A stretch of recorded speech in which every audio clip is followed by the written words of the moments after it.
Thanks one, John. Good evening, everybody. Anybody ever go on holiday as a child? Yeah, I remember once we went on holiday as a child. We went to Skegness. We went to Butlins at Skegness. It was the best time that I can ever remember when I was a child. I learned to ride BMXs on tracks. We did all sorts of things that I'd never done before. It was a happy, happy time. We came home from holiday. We pulled up outside our house and there was an A4 piece of paper sellotaped to our door. That was the first time that we knew we didn't live there anymore. We was farmed out amongst my parents' friends. And as we was farmed out amongst my parents' friends, our parents wasn't there. They slept at my grandparents'. We was at other people's houses. It was at that time in my life that, as a young lad, you get forced to do things that no young lad should ever do. And to be honest, I felt grubby, I felt broken, I felt destroyed on the inside. And do you know something, folks? This town's got a reputation for that. This town's got a reputation for that. I'll tell you what happened next. Through feeling worthless, I had no hope. Through having no hope, I had no future. I gave up. My life choices didn't really matter. Me and my friends, we started smoking a bit of weed here and there.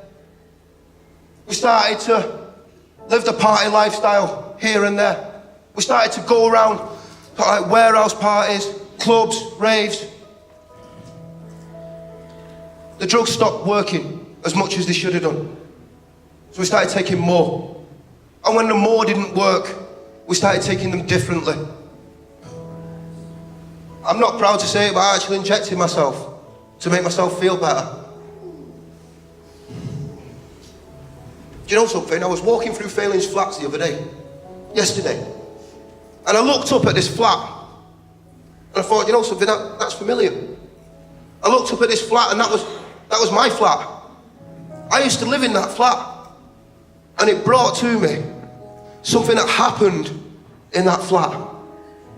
Because one night, when I couldn't face what was happening with my life, one night when I thought enough was enough, one night when I decided, you know, something's got to change, one night when I decided, something like tonight for some of you folks, one night when I decided I can't live like this anymore, I shouted out in that flat, and I shouted, God, if you're real, and I really hope you are, because my hope is done in God. I've had enough of people. I've had enough of my circumstances. I've had enough of what this world will throw at me.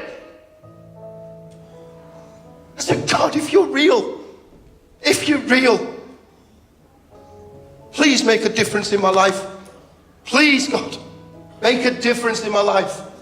And do you know something? The Bible turns around and it says that if you cry out to God, He always meets your needs. It says He always meets you.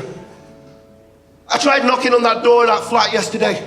I tried knocking on the door of that flat yesterday to offer the person who lives there a message of hope. Because the most amazing thing that ever happened in my life happened in that flat on Falinge in Rochdale, just over the road. As I cried out that night, I said, God, if you're real, God, if you could do something, God, if you're actually there, please do something with me. There was a rainbow appeared in the room. The rainbow grew. It grew intensely. And I knew that this rainbow was God. I knew it. I wasn't frightened of it. It was there. I said, God, if you're real, come into me. And it came into me. And you know something? I believe what I've just shared tonight is very apt for a few people in here tonight. I'm not on my own. And I'll tell you something now. God cleaned me out. I felt clean on a microscopic level. I felt pure, not defiled anymore by what the world can throw at me. I felt brand new. Brand new. And the promise of the Bible is if you will call out to him, the brand newness is for you.